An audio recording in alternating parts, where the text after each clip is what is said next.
Mulane keyakinan kula, nanti kula ketemu pangeran niku keyakinan kula, enggak ada ilmu sebarokah ilmu fikih. Saya ulang lagi, enggak ada ilmu sebarokah ilmu fikih. Meskipun tasawuf ya barokah, tapi tetap jauh. Jadi orang sekarang tuh ngawur sekali kalau mengatakan tasawuf itu di atas fikih, itu keliru sekali. Kita bisa mengikhlaskan ngamal itu setelah lolos uji fikih. Jadi misalnya, saya sholat tak ikhlaskan untuk Allah. Status sholat itu harus benar dulu.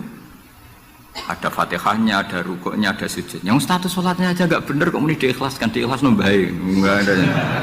Itu kan seperti sodako. Sodako itu pakai harta, hartanya halal, baru disodakohkan, baru diikhlaskan. Kalau hartanya saja sudah ada halal atau nggak ada sama sekali, sementing ikhlas. Itu ikhlas nombamu. Sementing mulang ikhlas, mulangi rapayu ikhlas. Kalau terangkan ya, terus kalau dalam ulumul Quran termasuk yang paling pokok itu ngerti akhiru manazala. Tujuannya untuk memastikan mana yang berstatus nasikh, mana yang berstatus mansukh. Meskipun seperti itu juga harus ada aturannya. Misalnya ada dua ayat bertentangan secara makna. Potensinya hubungannya itu mutlak muqayyad atau mujmal mubayyan atau am dan khos. Jika ditakwil itu nggak bisa, maka mau tidak mau dianggap nasa mansuh. Nah, untuk memastikan nasa mansuh itu harus mengetahui tanggal dulu mana. Nah, sehingga kalau diketahui ayat yang paling akhir, berarti ayat itu setidaknya berstatus tidak akan mansuh. Ketentuannya tidak akan mansuh, tidak akan dinasah. Sehingga ulama itu punya kepedulian menanggali itu. Ini turun di Jirona, ini turun di Mekah, ini turun di Madinah. Nah, wattaqu yauman turja'una filawwa itu banyak ulama yang mengatakan setelah itu Nabi itu hanya 86 hari. Apalagi secara makna sudah wattaqu yauman turja'una filawwa. Jadi wattaqu lan wedya sira kabeh yauman ing siji dina sing turja'una kang bakal den balekno sira kabeh fihi ing dalem yaum. Itu sudah jelas mengarah ke wafatul Rasulullah Shallallahu Alaihi Wasallam. Tapi ada saja ulama yang cara berpikir tidak seperti itu. Jadi ku mikirin itu Allah ngutus Nabi itu tentu tugas. Nah, di mana-mana tugas itu bisa berakhir kalau sudah kelar, sudah selesai. Sehingga banyak ulama dengan cara pandang seperti itu ya kira-kira al yauma akmaltu lakum wa asmamtu alaikum ni'mati wa raditu lakumul Islam madina. Karena cara pandang gimana? Nabi jadi rasul itu kan tugas. Di mana-mana tugas itu kalau sudah sempurna ya berakhir. Sehingga ayat itu dianggap isyarat akan wafatnya Rasulullah sallallahu alaihi wasallam. Mulane keyakinan kula, nanti kula ketemu pangeran niku keyakinan kula, enggak ada ilmu sebarokah ilmu fikih. Saya ulang lagi, enggak ada ilmu sebarokah ilmu fikih. Meskipun tasawuf ya barokah, tapi tetap jauh di atas fikih. Karena ayat al-yauma akmaltu lakum dinakum itu hampir semua ulama itu memastikan itu yang dimaksud adalah tema-tema fikih. Ya, tema-tema apa? Fikih. Ayat sebelumnya kan hurrimat alaikumul maitatu waddamu walahmul hinzi terus wal munkhaniqatu wal mulqatu terus wan natihatu wa ma aklasabu ila ma dzakaitum wa ma dzubiha 'alan nusubi wa antas taqsimu bil aslam. Terus dalikum fisqo, terus al yauma ya isal ladzina kafaru min dinikum fala takhshawhum wakhshawun. Terus al yauma akmaltu lakum dinakum. Niku ketok banget. Jadi ketika Allah bilang agama ini sudah disempurnakan, ketika Allah ngendikan agama ini sudah sempurna, sebetulnya yang dikatakan Allah itu tema-tema fikih. Jadi orang sekarang tuh ngawur sekali kalau mengatakan tasawuf itu di atas fikih, itu keliru sekali. Kita bisa mengikhlaskan ngamal itu setelah lolos uji fikih. Jadi misalnya, saya sholat tak ikhlaskan untuk Allah. Status sholat itu harus benar dulu. Ada fatihahnya, ada rukuknya, ada sujudnya. Yang status sholatnya aja nggak benar kok muni diikhlaskan, diikhlas nombahin. Enggak ada. Itu kan seperti sodako. Sodako itu pakai harta, hartanya halal, baru disodakohkan, baru diikhlaskan. Kalau hartanya saja sudah ada halal atau nggak ada sama sekali, sementing ikhlas. Itu ikhlas nombamu. Sementing mulang ikhlas, mulangi rapayu ikhlas. Jadi kiai sementing ikhlas, kiai rapayu, mau diikhlaskan apanya coba. Jadi perangkat fikih itu jelas ya. Nah kelirunya kita, kenapa kok gak sampai konangan kalau ayat itu fikih? Ya mergo hafal Quran, ngerti-ngerti dalil al yauma akmaltu lakum. Iku cara ketemu wong nahwu itu dalil kriminal. Wong al yauma iku dzaraf iku ta'alluq. Ya ora ono wong takok. Wong pancen padha ra isane. Mestine ana dalil al yauma takok mbah niku dzaraf, Mbah. Ujug-ujug dzaraf kok ning ngarep ono cara nahwu coba. Bisa dzaraf di depan. Tidak bisa, dzaraf itu butuh ta'alluq. Ta'alluq itu mesti mendahului dzaraf. Ujug-ujug dalil kok al yauma ing dalam iki dina. Ing dalam dari apa? Tapi baru kayak bodoh bareng-bareng ya aman wae. Mane bodoh kan seneng mbek wong bodoh. Ngetre itu mau seneng. Ya misalnya sampean goblok ya ono dalile subhanaka ma khalaqta hadza batila. Sesuatu yang ada pasti semuanya ada gunanya. Karena Allah ngendikan ma khalaqta hadza semua pasti ada hikmahnya. Lan kula wong bodoh ya rawani ngenyek, piye ono hikmah. Nah, pertanyaannya itu begini, andaikan orang itu dalil dari awal, hurrimat alaikumul maitatu, diharamkan kepada kalian bangkai. Terus wal mauqudatu wal mutarad diatu wan natihatu wa ma akalas sabu illa ma dzakaitum wa ma dzubiha 'alan nusufi wa antastaqsimu bil aslam. Itu tentang fikih semua. Setelah fikih selesai, Allah ngendikan gini, al yauma ya'isal ladzina kafaru min dinikum fala takhshawhum wakhshaw.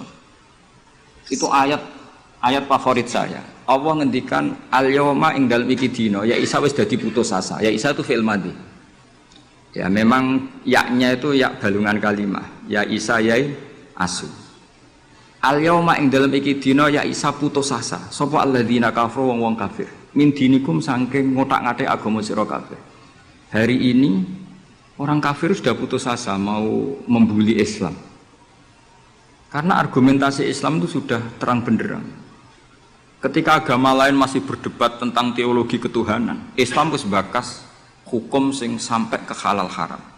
Jadi ibarat orang bangun rumah, orang lain baru bikin pondasi, Islam itu rumahnya sudah jadi. Wis bakas bonsai kemana? Wis bakas aksesoris. Halal haram makruh khilaful. Agama lain masih bakas pangeran itu sapa to? Telu apa siji? Nak telu iku sing anake sapa, sing bapake sapa, jadi diskusi. Islam wis bakas, KRT, KRW pokoknya sudah detail. Kiai alternatif, kiai tenan, kiai debutan, sudah lengkap itu sudah. Ketika mana sing sitok ijek bakas pokok Islam wis bakas detail. Makanya Allah begitu bangga ngendikan kitabun uhkimat. Ayatuhu summa fussilat. Fusilat itu ditafsir. Ibarat rumah itu sudah detail. Pintu sebaiknya di mana, tempat kembang di mana, tempat WC sebaiknya di mana. Itu sudah detail. Lho wong iku nganti ngomong detail itu bukti makmur. Kowe lagi sugih anyaran. Duwe mobil wis seneng asal mobil. Gak mikir aksesoris, gak mikir. Bensin ta solar wis ora mikir. Wong di mobil wis alhamdulillah. Pokoke takokane rime blong ta ora ngono tok. Tapi kalau sudah mapan itu sudah rewel, sudah detail. Bakasan esmetik sama manual itu baik mana, sudah detail. Nah, Islam datang itu sudah detail sampai ngendikan halal. Maka ketika agama ini disempurnakan itu maknanya adalah ahkamul halal wal haram. Makanya Allah ngendikan al yauma akmaltu lakum dinakum. Itu mesti masailul halal wal haram. Sama tak ceritani, agama lain itu tidak punya konsep tolak. Ya kalau kawin ya harus selamanya. Islam itu detail. Saking detailnya kadang ya rontok saenake. Tapi bang baru kayak bodoh, alhamdulillah dan kalau nu syukur. Mau sampai nes bodoh lah serapopo.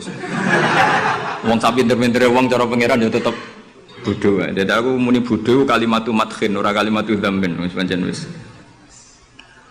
Lan kula niku ngelem kiai yo biasa, ngritik yo biasa, wong paling hukum ku ora penting, sing penting hukum Allah Subhanahu wa taala. Sampeyan tak bedhei. Kawin cara Islam itu saking detail. Nak mbok rungokno ya ono ngawur. Tapi ngawur sing ilmiah.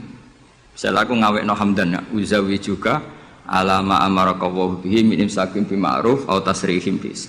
Jajal mbok rungokno umpama wong ora bodho, iku ora mantel kalimat iki. Jong kowe tak kawekno ya.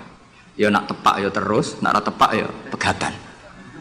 Lho iya kan artinya kan uzawi juga alama amaraka wa bihi. kamu tak kawinkan sesuai perintahnya Allah, yaitu pilihannya hanya dua, min imsakim bima'ruf, nak masyarakat dia terus, atau tasrihim, nak tepak ya pegatan. Tapi nak terus ya sing apik, nak pegatan, sing apik. Pegatan apik orang bawa dunia, orang tak dunia wis pegatan. Cowok habis ngetakno dunyane mertua lagi pegatan elek. Itu coba andekan itu orang paham semua. Mesti kan wong urung-urung kok sebakas. Tapi barokah ra paham. Amin. Jadi betapa barokahnya kebodohan ini. Kok kowe nyesal lho apa wong barokah ngono itu. Coba umumnya kiai kalau ngakatkan gimana? Seperti tadi kan? Coba saya artikan, uzawiju ngawekno ingsun ka ing sira. Alama sesuai ngatasi perkara, amaro kang perintah ka ing sira sapa Allah. Kowe tak kawekno jange sesuai aturan sing ditanamkan Allah, sing diajarkan Allah. Yaitu min imsakim, yaitu ngeker kelan apik, mesti nikah terus, au tasrihin to megat, engko nak megat yo. Ya tasrih biasan kira-kira nek dadi manten sugih ya pegatan-pegatan tapi aja ngentekno donyane sik. Nah, karena Quran itu ilmiah. Ilmiahnya apa? Potensinya orang kawin ya hanya dua itu. Kalau enggak terus ya pegatan, daripada kaget di belakang dia diomongkan dulu di depan. Loh di mana-mana ilmiah itu kan gitu kan? Kalau kita mau pergi ke Jakarta, kita sebagai supir yang baik, pinten jam? 4 jam misalnya. Tapi kalau ada macet ya 6 jam. Tapi kalau ada kejadian di luar duga ya 3 hari.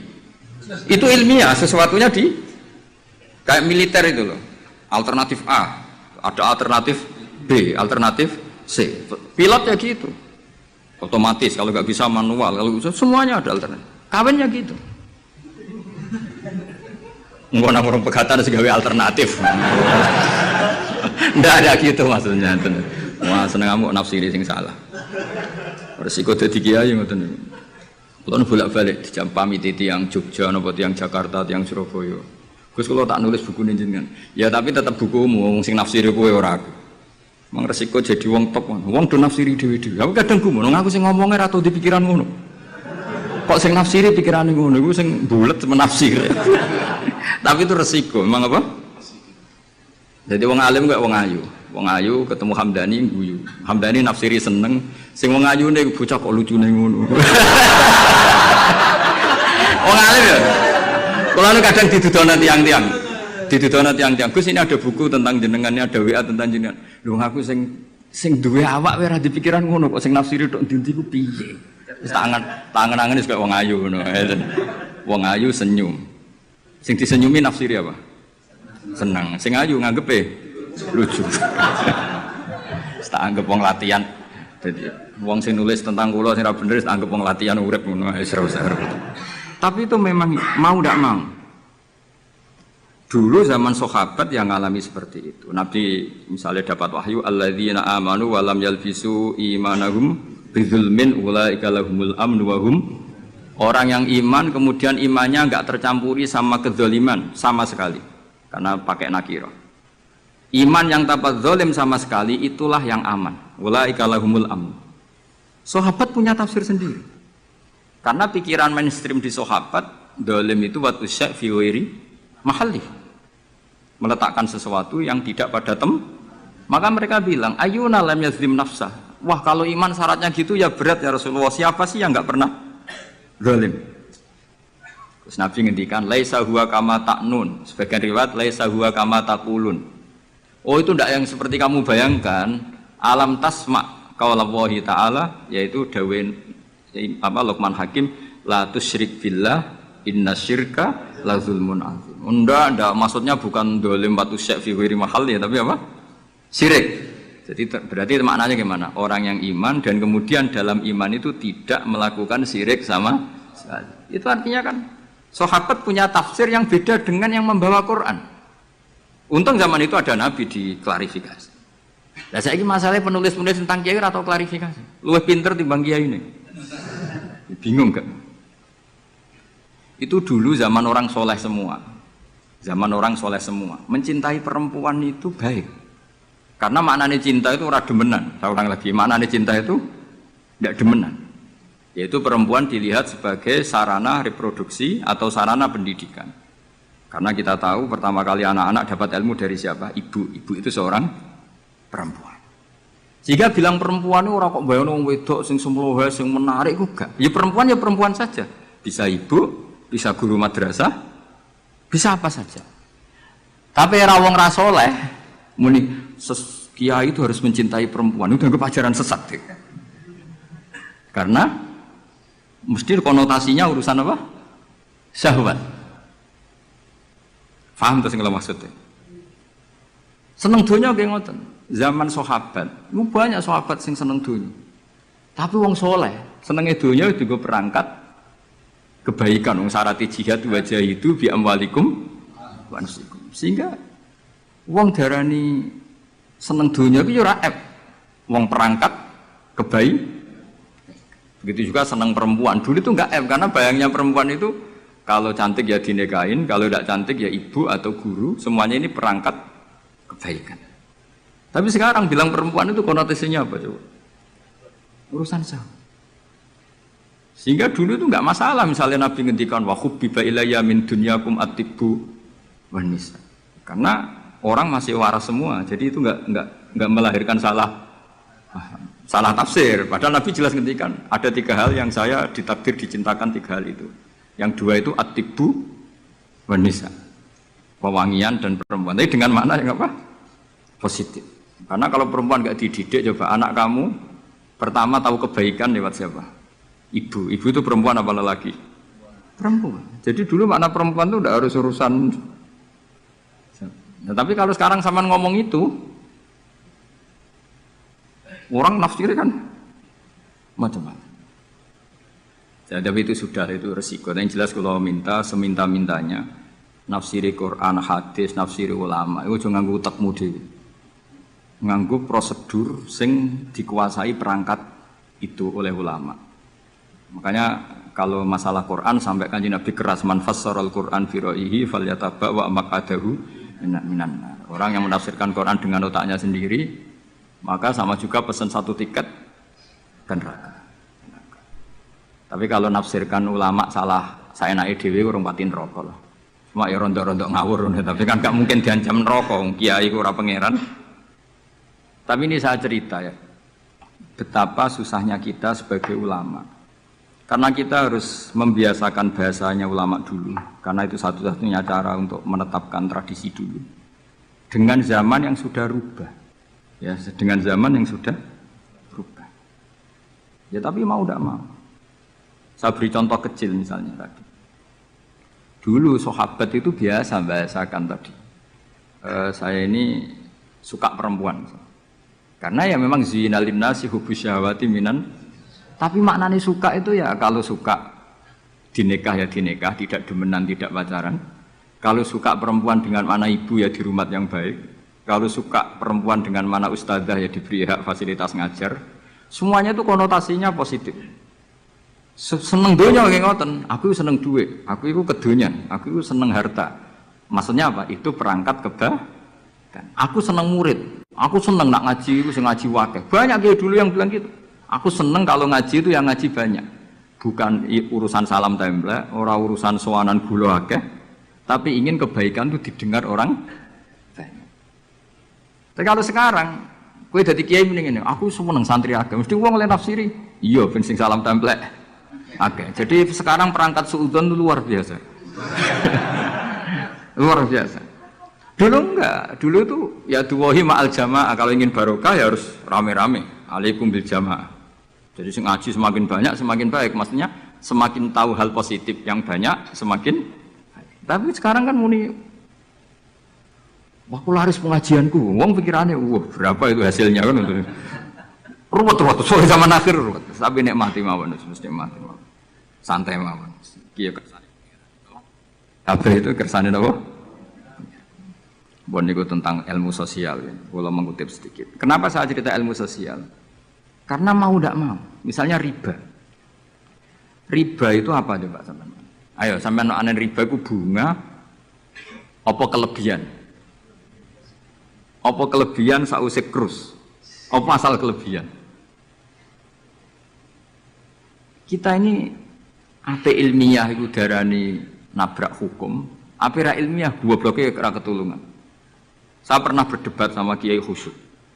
Kiai Khusyuk itu banyak masalah kalau di bab ilmu. Dia soleh tapi di ilmu masalah. Orang khusyuk itu biasanya kan di solehnya baik, di ilmu masalah. Misalnya Hamdan diutang aku tahun 70, 100 rupiah. Saman itu dapat kambing. Terus sekarang saya nyaur 100 rupiah untuk kerupuk. Nah sekarang ketika kambing harganya 2 juta, nyaur 2 juta itu riba apa enggak? Iya, kemudian kamu darah ini dia. Coba. Kalau kamu hati-hati, pokoknya anggar sak dhuwure nominal ya riba. Wong dhisik 100 rupiah, saiki ya 100. Tapi kan jadi goblok. Artinya kalau disaur 100 rupiah mesti gak riba. Wong karuan 100 tetap 100 kan gak riba. Tapi mesti goblok. Dan perlu kamu catat, yang haram dalam Islam itu tidak riba tok. Goblok itu ya haram. Yang haram dalam Islam itu riba tok. Goblok itu juga. Wong dina'udzubillah. Ciri utama barang haram itu dina'udzubillah. Na'udzubillah minasyirki wal jahli, termasuk jahil itu. Coba sesuatu yang harus dihilangkan di dunia termasuk apa? Bodoh. Riba harus dilawan, bodoh juga harus. Kebetulan kita akrab, nggak perlu dilawan, bahaya. Kan melawan diri sendiri. Ya saya ingin, wong bolak-balik nyelesaikan konflik nonton. Wonten kakak beradik, zaman tahun 80, ponakane sunat diutangi Pak Dene. Dulu misalnya diutang no pedet. Barang pedetnya didol, zaman itu untuk duit 3.000. Ini yang cerita orangnya. 3.000 rupiah. Tapi dulu sudah menjual pedet.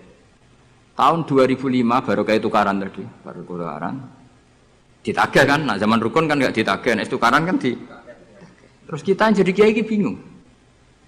Jare sing ngutangi kon 7 juta, mergo pedet 7 juta. Jare sing ngutang, murian mau 3.000, Gus. 3.000 untuk pentol, siomen. Woi kata pantan teng ngarep kula. Sing ngutang seneng 3.000, sing ngutangi seneng 7 juta. Nah saya bareng, ya nak ngono sawur pedet ta mending ngono. Pedet apa, Gus? Sisi tok milih pedet limusin. Sisi tok milih pedet biasa, wong dhisik pedet biasa. Ya pedetku biasa iku cara nak mbok utang wis ndek anak putu.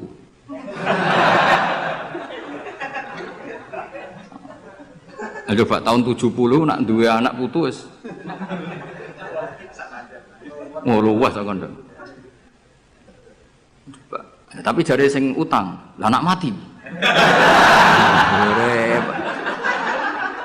Coba kalau kamu jadi kiai itu coba mau apa coba? Mulane wong dadi kiai iku berat-berat iku. Ora berat iki, konsultan hukum iku sampean dadi pengacara, menang ra menang nak sing kelas Jakarta iku 1 miliar.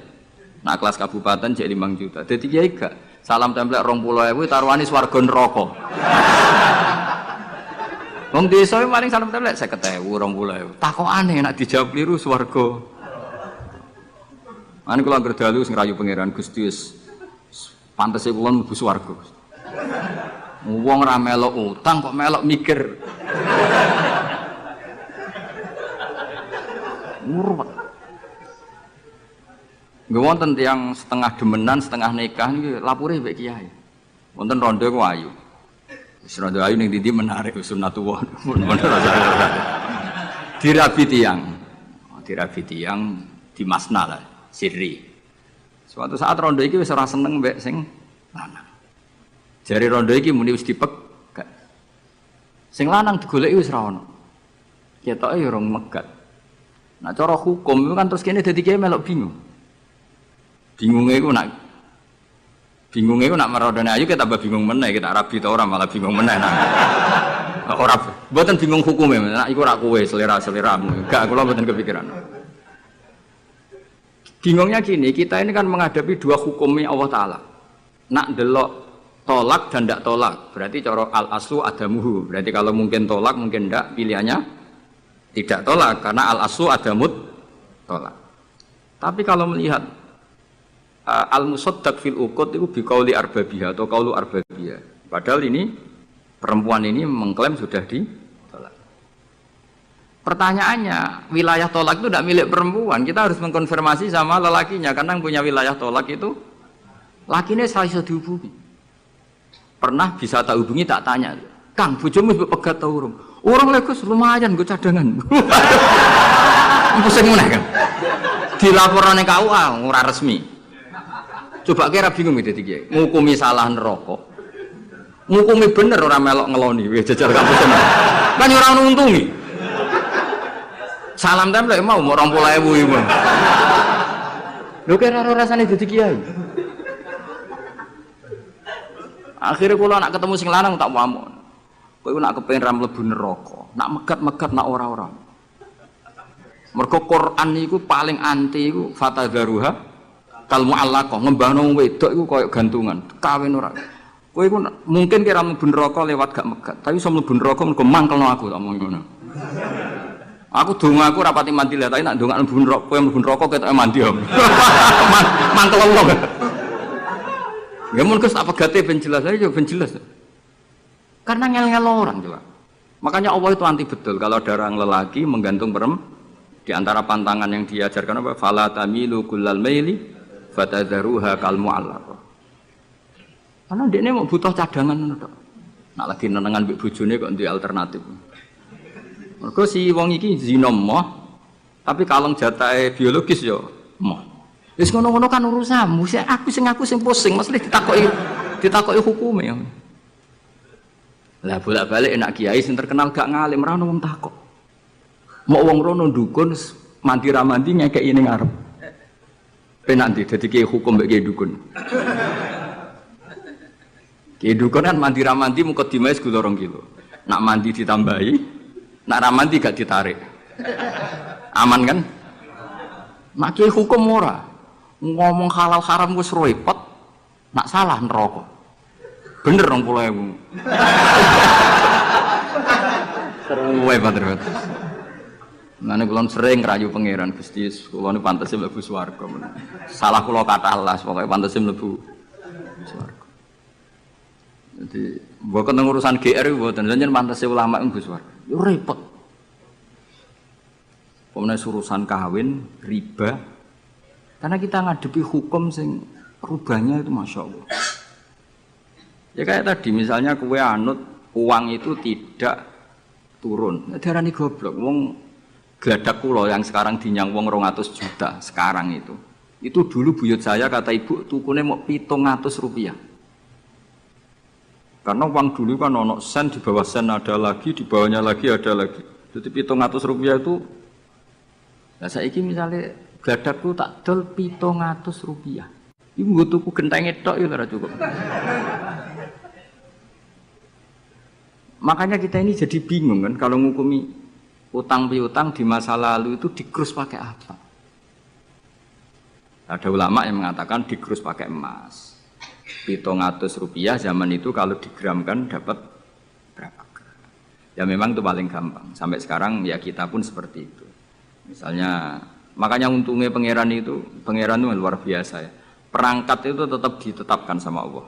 Misalnya gini, ada orang konflik utang piutang di depan saya. Tak takoki pedet zaman itu regine pinten, Mbah? Zaman itu 700 Gus atau 3.000. Ya sudah kita tanya di apa itu? Di apa sajalah tanya yang ahli-ahli emas itu tahu. Zaman itu 700 rupiah atau 3.000 dapat emas sekian gram. Mau ndak? Jadi Allah itu menyediakan perangkatnya. Dalah kula nu kathah kanca akrab sing bakul emas.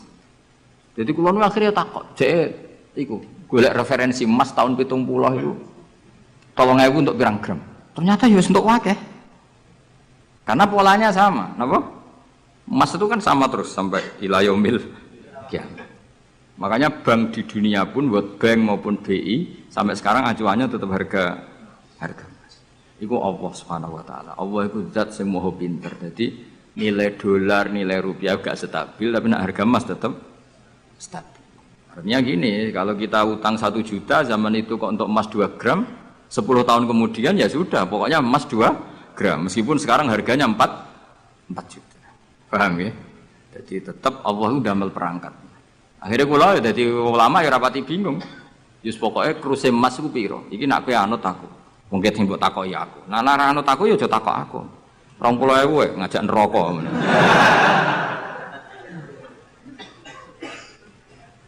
Ya, Maksudnya ini masih ngaji ini mboten. Nah, mulane akhir ayat sing turun ku ayat den be ayat riba. Geden ya mari riba, riba iku ya mergo den. Saiki sing utang iku ora masyarakat tok, kiai sak santri-santri yo tukang. Ngene BPKB-ne do pinter-pinter. Nak sekolah do suwi ya? Apa sediluk? Ada enggak orang punya motor BPKB-nya di rumah? Ada 10% sak kampungmu. Enggak, maksudnya dari satu kampung itu sing BPKB ra sekolah pirang persen? Pira? 0%. 0%. Ono, pira to? Ono to, iku berarti wong kusuk. Ampun, weling mesti iki tukang gadekno. Pirang persen Kang Ali? 10 ono. Dari iki ra ono. Jane ono 10. Ono.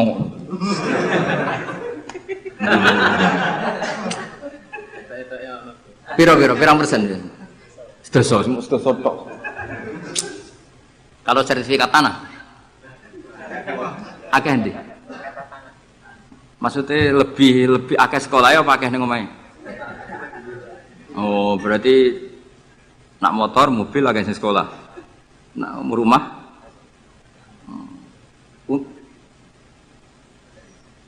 akeh sing aman. Alhamdulillah. Ya makanya Nabi nanti ngendikan innamar riba finnasiyah. Ya innamar riba finnasiyah. Karena maksudnya riba itu normalnya memang gara-gara tempo.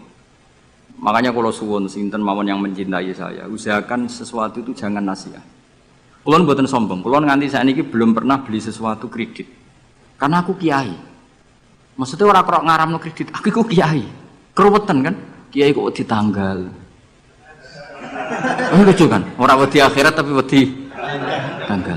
Misalnya mobilku kok kredit itu kan wedi tanggal. Lucu kan? Nak gue kan pantas ora pati kiai. Kan? Lucu kan?